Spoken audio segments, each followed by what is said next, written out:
C'est dans cette salle dénommée New Star Mbujimayi où s'est tenue samedi 20 novembre 2021 la conférence débat des jeunes. Sous les auspices de Habari RDC, coordination du Kasaï oriental portée par Internews, les jeunes ont examiné l'importance des discours médiatiques tenus par les autorités politico-administratives autour des violences basées sur le genre au Kasaï oriental. Introduisant les deux oratrices du jour, M. Jean-Hubert Bondolo Abeya a expliqué à la trentaine de jeunes participants la mission du média qu'il coordonne au Kasaï oriental. Il s'agit de la promotion de la jeunesse par la lutte contre la désinformation et contre les violences sous toutes leurs formes. La vision est d'avoir une jeunesse excellente et consciente, a-t-il révélé. Dame Mouleka Josiane, activiste des droits de la femme, coordonnatrice des causes communes et membre du Conseil provincial du genre, a réparti son exposé de la manière suivante. Nous allons parler d'abord des notions générales sur le genre, sur les violences, sur les discours médiatiques. Nous allons parler des droits fondamentaux et des violences faites aux femmes. Après, nous avons proposé un profil du discours médiatique des autorités dans la lutte contre les viols déchets. Et une petite conclusion. Une démonstration bien factuelle. Pour elle, le discours de l'autorité politico-administrative dans ce secteur est faible face aux violences basées sur le genre. Et pourtant, il devrait être fort, efficace et contraignant du genre. Je condamne, je dénonce, j'interdis ou j'arrête. Un discours qui appelle toute la société à la prise de conscience et au brisement des cycles sur ces violences. Avec la deuxième oratrice, Madame Bambila Rose, conseillère de la ministre provinciale du genre, famille et enfants, ce discours présente toujours la femme comme un être socialement faible. L'image de la femme comme étant une femme faible qui ne peut pas se défendre.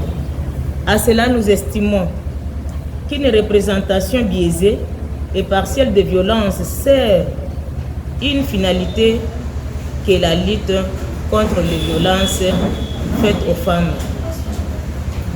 À proprement parler, elle révèle une forme d'antiféminisme. Presque cela empêche l'identification par les femmes des violences et des auteurs, donc représente une entrave à leur participation. Thérapeutique, elle a proposé des discours médiatiques capables d'intensifier, de sensibiliser et de dénoncer toute forme de violence basée sur le genre au Kasaï oriental.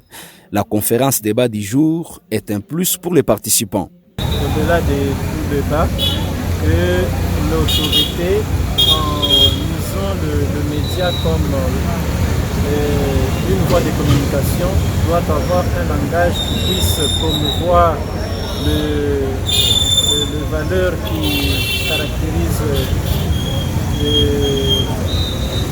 le bon climat dans le milieu professionnel et aussi pour pouvoir lutter contre les formes de violence basées sur le genre. Donc, non seulement en tenant des discours, les discours peuvent être tenus aussi en commettant des actes. Je suis vraiment contente pour cette initiative d'Habari RDC. Donc je suis en train de les encourager de continuer comme ça. En même temps, j'invite la jeunesse à se relever, à se tenir debout. Parce que la jeunesse de notre province, on est vraiment endormi, on est vraiment en distraction. Et surtout la jeune fille. Pourquoi se négliger? Pourquoi ne pas être debout? Pourquoi donner aux hommes l'opportunité de dire que les femmes sont du n'importe quoi dans l'administration? Les femmes ne peuvent rien faire. Mais ressortons le potentiel. Moi, je sens que ça va vraiment aider, ça va vraiment contribuer au développement de notre province. Vous avez à constater qu'il y a encore un travail à faire. Si vous regardez très bien au nombre de participants, quelles sont les femmes, permettez entre guillemets, des basses classes qui ont participé à cette conférence.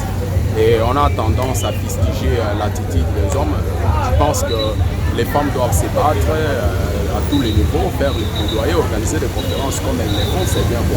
Alors il faudra aussi associer tout le monde. Il faudra redescendre dans des milieux où les femmes ont encore cette vieille conception-là de penser qu'elles n'ont pas le droit, elles n'ont pas les aptitudes de pouvoir accéder au poste où les hommes exercent valablement les fonctions publiques. Donc c'est encore un travail à faire, les femmes doivent se battre. Je pense très bien que les plaidoyers doivent continuer au sujet des violences basées sur les genres et aussi une sensibilisation entre femmes. Il appartient aux femmes de se battre par la méritocratie afin de se confirmer dans la société.